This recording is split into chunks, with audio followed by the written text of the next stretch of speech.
The lesson. Oh, yeah. So that's 97. So that's your first. And then we go to 98. And both of you guys are champions, you know, in your own fields in 98. And for me, it was a very memorable year because, like we were talking before, it was a year where I came to Adelaide and, you know, all the celebrations were happening. And I think maybe the Thunderbirds, the women's Thunderbirds team, and the Lightning, the women's basketball team and the netball. And the netball. So We had all SA four. in 98 got 4 championships across. Yeah, wow.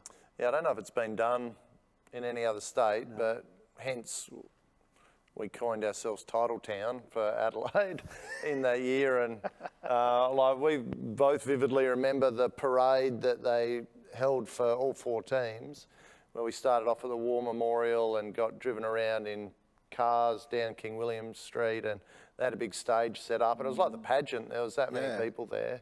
And I remember they had the 4 captains, so myself, Mark Bickley, Rachel Spawn and Catherine Harvey-Williams all standing with our trophies up there, and I've got a photo at home of that with the sea of people, and it was amazing. Like they were all there for the Crows, but the rest of us loved it. It was great. So we did the same thing after our 2002 championship, and there was about 10 people that came out to watch.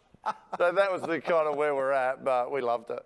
Yeah, wow. And then, so I guess, walk us through one at a time, I guess, firstly with you, just the regular season, you know, how you started, how you felt towards it, where you finished at the end. Yeah. And then how the playoffs into the grand final sort of played out for you guys. So our first championship, we finished second, I think, on the ladder. We had, because we missed the playoffs the year before in 97. Phil Smythe came in 98 and recruited in Darnell me and Kevin Brooks, and a fairly similar lineup to what we had in 97. So they came in 98? Beyond that, so they came in 98, yeah. Made a huge change to the lineup, and amazing players, obviously. So we finished second to that Magic team that were 24-2, and a lot of people are calling the best team of all time.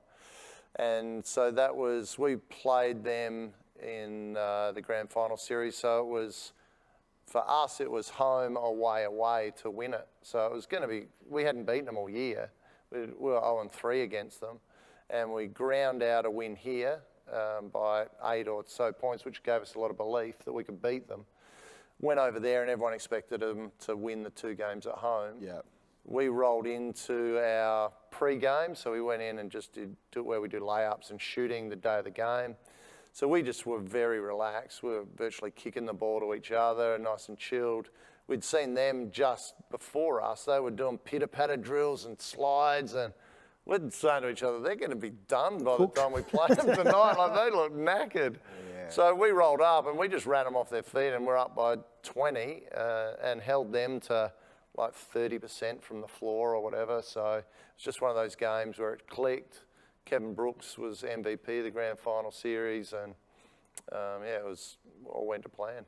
And then, so is that when the Magic had Robert Rose? No. So Robert Rose was earlier on in... Yeah, Robert Rose was earlier.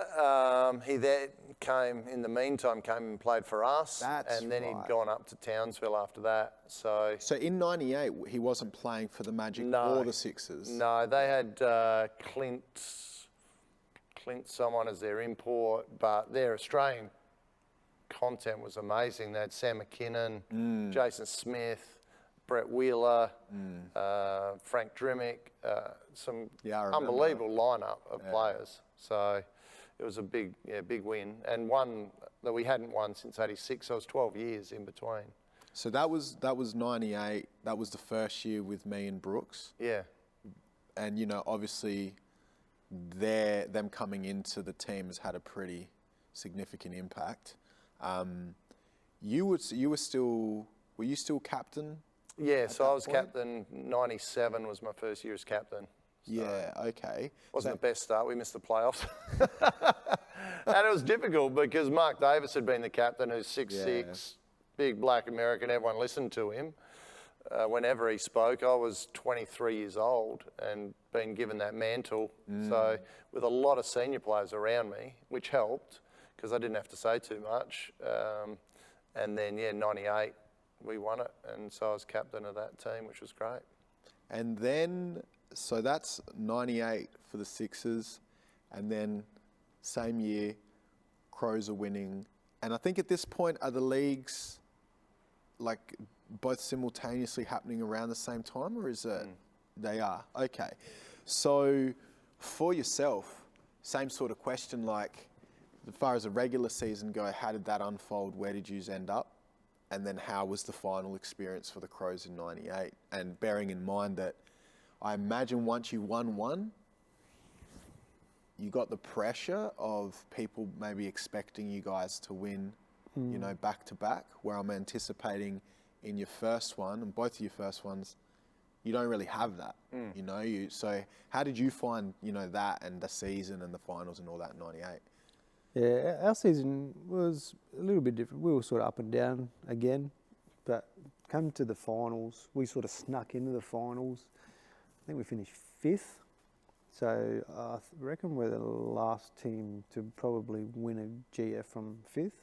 So different path where as we, in 97, we, I guess we had the comfort of playing a few games at home, so first 2 finals before travelling to the G, whereas 98, all our finals were away. First final, we got pumped by Melbourne over there at the G. I think they beat us by 8-10 goals. It was embarrassing. And so we came back, tail between our legs, with our season was done.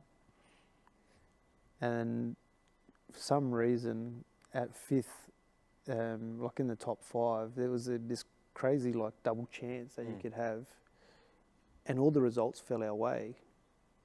So that all the teams from below us had lost. Ah, yeah. We're like the highest loser. we get a like a reprieve. Hey boys, we're back in the finals. So we go back in and had to travel, played in Sydney in the wet. We ended up winning that by a few goals, I think, and it was horrid conditions. And then and we were always comfortable playing against the Swans. We had a good record against them at the SCG. And then, you know, you wouldn't dream of it. We get to play the Western Bulldogs in another prelim at the G.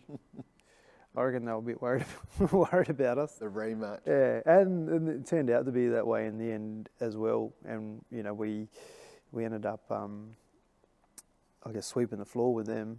They wasn't as competitive as that Right, 97, yeah. whether or not that few mental demons. But we played really good footy that day as a group. And yeah, again, we got the opportunity after winning that game to play the Kangas, who were probably the best team of that 90s. I think that, you know, like if you look back over that period, that would have been probably the best team in the comp. So we definitely weren't favourites. We weren't going in there as with the pressure on us. We were the underdogs. Even though you had won the championship the year before. Because we hadn't had that great a season, and they dominated the year.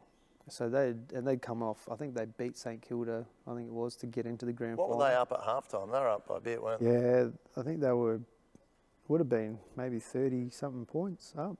And I remember I've heard the Ducks say he'd already chalked up the win and got the Norm Smith and was ready to go. Yeah, Wayne Carey, his famous line is that he won us the game because of all the points that he kicked. But I always say that pressure builds diamonds, and he couldn't stand up to the pressure. Would you say that in that time was Wayne Carey seen as He was the best player in the competition. like the Michael Jordan or the Yeah. LeBron James of the league at that time? Don't call him Michael Jordan, because we don't need to pander to his ego. No, but he was the best player in the competition. Yeah. And had been for a long time.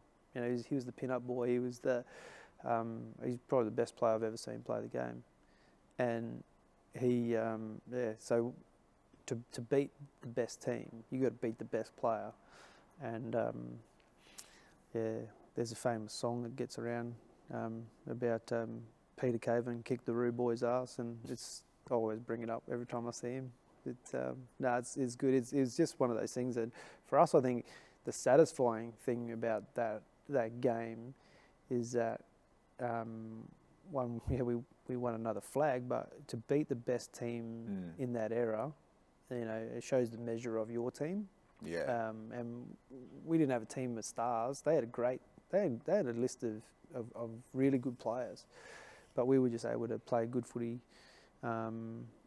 Through that game, we built it up, and it sort of unfolded a bit like the St Kilda game in the end. And coming from behind and being able to win and put the heat on them. Was that the game Allen kicked 5 or 6? That was the year before. He kicked 5.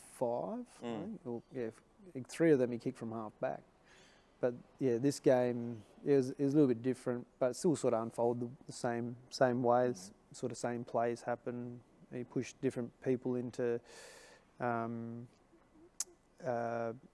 same position, like in through the midfield, and that Darren Jarman goes forward and kicks 4 or 5 goals. A couple of crackers. I was going to say some magical shit, as he used to. Yeah. But yeah, it was just one, and then that was it. Like that was the, again, it was, we had this belief that we could beat anyone, even though we got our pants pulled down by Melbourne in that first final. We still had an inner belief that that no matter who we came up against, we could Beat them on the day. Mm. And then so the other thing that unfolded the same is you also won the Norm Smith in 98. Now, correct me if I'm wrong, there might have been 2 or 3 players, maybe more, a couple more that have won more or 2 Norm Smith medals. No one besides you has ever won them back to back. Is that correct? Yep, no back-to-backs. Wow, how does it feel to have that accolade under the belt? Yeah, it's one of those things like you just,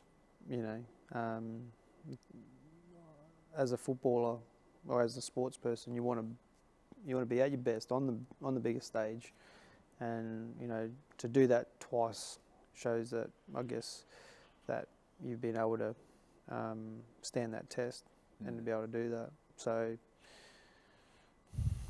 yeah, it's I don't know. It's for me. It was a dream to be able to do it, but playing premierships is the biggest thing for me. But to be able to have those Norm Smiths, I think it's just a little bit of that cherry on top of everything else. The lesson. 2-7.